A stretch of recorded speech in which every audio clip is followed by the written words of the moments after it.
నమస్కారం, welcome to I dream. ధర్మ మార్గం విత్ విజిత కార్యక్రమానికి స్వాగతం. అయితే విశ్వ నియమాలను విశ్వవ్యాప్తం చేయడమే ఆవిడ ఆశయంగా పెట్టుకున్నారు వారే లక్కరాజు నిర్మలమ్మ గారు. ఇప్పుడు వారితో మాట్లాడి మనం మరిన్ని విషయాలు తెలుసుకునే ప్రయత్నం చేద్దాం. అమ్మ నమస్తే. నమస్తే అమ్మ, అక్షయ తృతీయ. అక్షయ తృతీయ అనగానే ఆడవాళ్ళందరం కూడా బంగారం కొనుక్కోవాలని చెప్పి తెగ ఉత్సాహంగా ఉంటాం. నిజంగా ఆ రోజున బంగారం కొనాలా? అసలు చేయవలసిన విధి విధానాలు ఏంటో తెలియజేయండి అమ్మా. అక్షయ అంటే క్షయం కాకుండా ఉండేది, అంటే కరిగిపోనిది, అంటే మిగులుగా ఉండేదాన్ని అక్షయ అంటారు.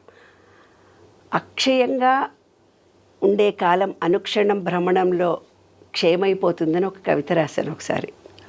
అనుక్షణం భ్రమణంలో క్షణం అనుభవం కోసం నిరీక్షించే జీవితం విచిత్రం అని. ప్రతిదీ క్షణమే అనుభవించేది. మనం అనుభవించేది పాస్ అయ్యావు, ఒక క్షణమే ఆనందం. ఇల్లు కట్టుకున్నావు, ఒక క్షణమే ఆనందం.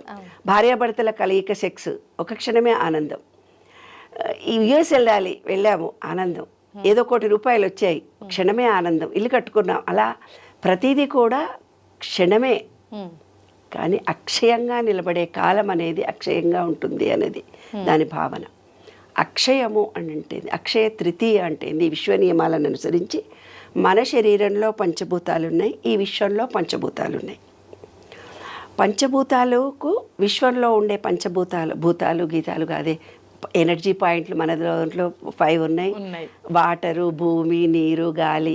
బయట కూడా వాటరు, భూమి, ఆకాశము, స్కై, గాలి, ఎయిర్, అవన్నీ బయట 5 లోపల 5 ఉన్నాయి. ఇవి మిక్స్ కావాలి. అవి కలవడమే జీవితం అన్నమాట. అయితే మీరేం చేస్తారు? ఆదిత్యాయ చ సోమాయ మంగళాయ బుధాయ చ గురు శుక్ర శనిభ్యస్త రాఘవే కేతవే నమః అంటారు. అవును. ఆదిత్య అంటే ఏంటి? మన సహస్రార చక్రం. సోమ సండే అంటే మన సహస్రార చక్రం. మండే అంటే మన ఆజ్ఞా చక్రం. ట్యూస్డే అంటే మన విశుద్ధి చక్రం. వెడ్నెస్డే అంటే మన హార్ట్ చక్ర, బుధుడు. గురువు అంటే మన మణిపూరక చక్రం, దాన్ని ఏమన్నారు? గురువారము అన్నారు. శుక్రవారం అంటే మన యూట్రస్, నీళ్లు ఉండే పార్ట్. మగవాళ్ళకంతే ఆడవాళ్ళకంతే స్వాధిష్టాన చక్రం. అదని చక్రాలని పేరు పెట్టారు, కానీ మన వాటర్ ఎనర్జీ పాయింట్. తర్వాత మూలాధారం అనేది భూమి point. Sunday, Monday, Tuesday, Wednesday, Thursday, Friday and Saturday మూలాధారం. మరి ఆదిత్యాయ చ సోమాయ మంగళాయ బుధాయ చ గురు శుక్ర శనిభ్యస్త రాఘవే కేతువే. రాహువు కేతువు ఎక్కడున్నాడు? రాహువు అంటే మన తలకాయ కంప్యూటరు, కేతు అంటే మన కాళ్ళు. కేతు దశ వచ్చిందంటే తిరుగుతా పోతుంటారు. వీడంటే కేతు దశలో పుట్టినవాడు ఎక్కడెక్కడో జర్నీలు చేస్తూ ఉద్యోగాలు చేస్తాడు. రాహు అంటే కంప్యూటరు, అంటే వాడికి బ్రెయిన్ మాత్రమే ఉంటుంది, పార్ట్లు ఏవి ఉండవు. అదే మన కంప్యూటర్. ఇవాళ రాఘవే కేతువే నమః అన్నారు. అయితే ఈ విశ్వం మొత్తము ఒక ఎనర్జీ తిరుగుతూ, అంటే రాహుదోషము, గురుదోషము, శని దోషము, ఆ దోషము, ఈ దోషము వచ్చిందంటారు కదా. ఏ దోషాలు ఎక్కడుండవు, అన్ని మనలోనే మనం చేసుకోవాలి, ప్యూరిఫై. అందుకే నేను ఇంత గొప్పగా చెప్తున్నాను. ఆ అక్షయ తృతీయకి ఈ మనలో ఉండే పంచభూతాలకి, ఈ విశ్వంలో ఉండే పంచభూతాలకి మనం ఆదిత్యాయ చ సోమాయ అని 3టికి కనెక్షన్ చెప్పేశాను. ఇప్పుడు నీకు అర్థమైంది. విశ్వంలో 5 వాటరు ఎనర్జీ, అవి 5 పాయింట్లు ఉన్నాయి. మనలో కూడా వాటర్ ఎనర్జీ పాయింట్. భూతాలు అన్నాను, భూతాలు ఉండవు, పిశాచాలు ఉండవు, ఎనర్జీ పాయింట్స్ అంతే. మనలో కూడా 5 ఉన్నాయి ఎలిమెంట్స్, బయట కూడా 5 ఎలిమెంట్స్ ఉన్నాయి. నవగ్రహాలు అంటే నేను చెప్పాను, ఆదిత్య సోమ మంగళ అంటే మన శరీరంలో ఉండే పార్టులు అన్నిటికీ లింక్ కలిగించడం. శని దోషం పట్టింది, రాహు దోషం పట్టింది అని అంటే మన పార్టుల్లో శరీరాన్ని క్లీన్ చేసుకోవడం. బుధ దశ అంటే ఏంటి? బుధ అంటే ఏమిటి? గ్రీనరీ, మన హార్ట్. బుధవారము గ్రీన్ శారీ కట్టుకుంటాం, అంటే గ్రీనరీ చూస్తాం. ఈ విశ్వంలో ఎనర్జీ మారుతూ పోతుంటుంది. అక్షయ తృతీయ రోజున మన పూర్వీకులు ఎంతో జ్ఞానవంతులు, తెలివివంతులు. మన ఆధ్యాత్మిక అనేది చాలా గొప్ప విషయం. ఎందుకంటే అక్షయ తృతీయ రోజు అక్షయంగా ఉంటుంది ప్రతిదీ. అంటే నీవు నీ బాడీలో ఏ దోషం ఉన్నా ఆ రోజు అన్నీ ప్యూర్ చేసుకోవచ్చు, అన్నిటినీ నీవు వెరిఫై చేసుకోవచ్చు. నీ బాడీలో ఉండే ఈ పంచభూత తత్వంలో నీలో స్థిరత్వం లేదు అని అనుకో, మట్టిలో కాళ్ళు పెట్టేసుకొని లం అనే బీజాక్షరాన్ని జపించినట్టయితే మూలాధార స్థిరత్వం ఏర్పడుతుంది. లం తర్వాత వం అనే బీజాక్షరాన్ని జపించి నీళ్లలో ఉంటే కనుక మనకు స్వాధిష్టాన చక్రంతో కాన్సన్ట్రేషన్ చేసుకుంటే రిలేషన్షిప్స్ పెరుగుతాయి, పిల్లలు పుడతారు.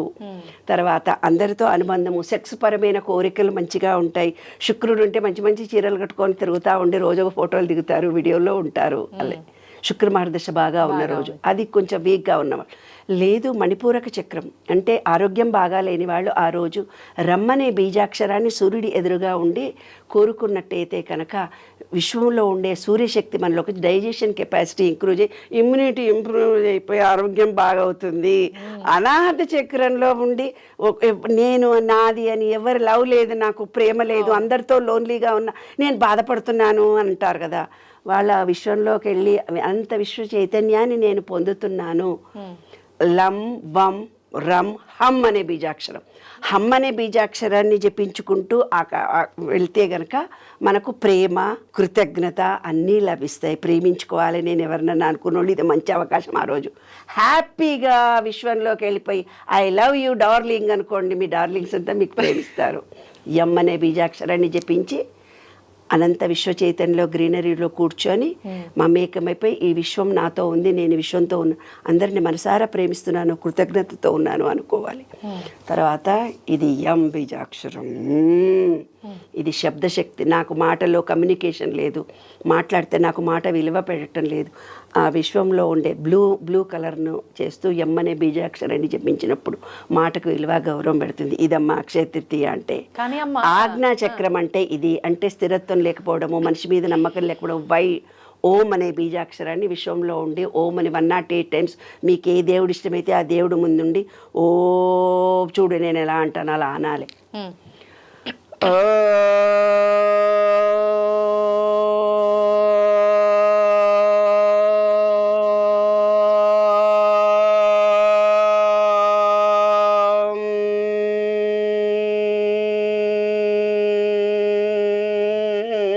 ఈ ఆపుకోవడం ఎంతసేపు చేస్తావో నువ్వు, ఆ ఓం అనే వైబ్రేషన్తో అనంత విశ్వ చైతన్య శక్తి నీలోకి ప్రవేశించి పంచేంద్రియాలన్నీ ప్యూరిఫై అవుతాయి. మాటలు రాని వాళ్లకు మాటలు వస్తాయి, బాడీలో మన చక్రాలన్నీ యాక్టివేట్ అవుతాయి, చూపులో మార్పు కలుగుతుంది, మాటలో మార్పు కలుగుతుంది, వాసనలో నోస్లో సైనసెస్ లాంటివి ఉంటే పోతాయి, ఇయర్ ప్రాబ్లమ్స్ పోతాయి.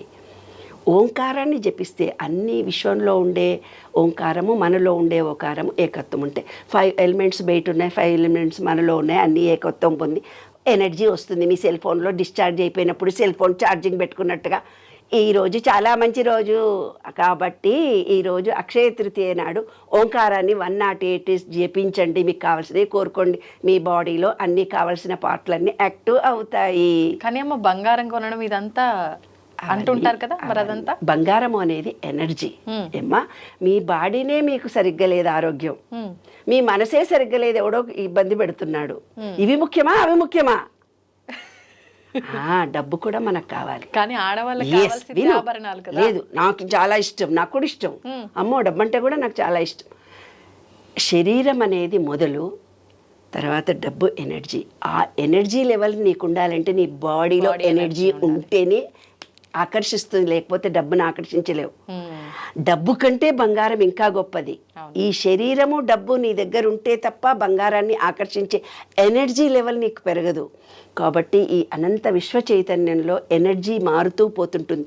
నీలో ఎంత పాజిటివ్ ఎనర్జీ ఉంటే అంత బంగారాన్ని నువ్వు కొనుక్కోగలవు. నీ పాజిటివ్ ఎనర్జీ ఎంత ఉంటే అంత డబ్బుని నువ్వు ఆకర్షించగలవు.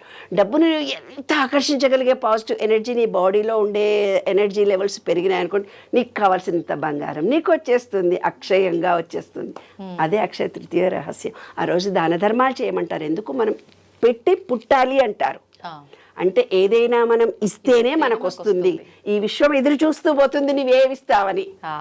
అది సంగతి రహస్యం. ఓకే, సూపర్ అమ్మా. నిజంగా చాలా అంటే కొత్తగా ఉంది మీరు చెప్పిన సబ్జెక్ట్ అంతా కూడా. అందరూ చెప్పిన దానికి ఎప్పుడు మీరు ఆపోజిట్ గానే విశ్వ నియమాలని యాడ్ చేసి చెప్తారు కదా. నిజంగా చాలా సరికొత్తగా అనిపించింది టాపిక్ అంతా కూడా. ధన్యవాదాలు.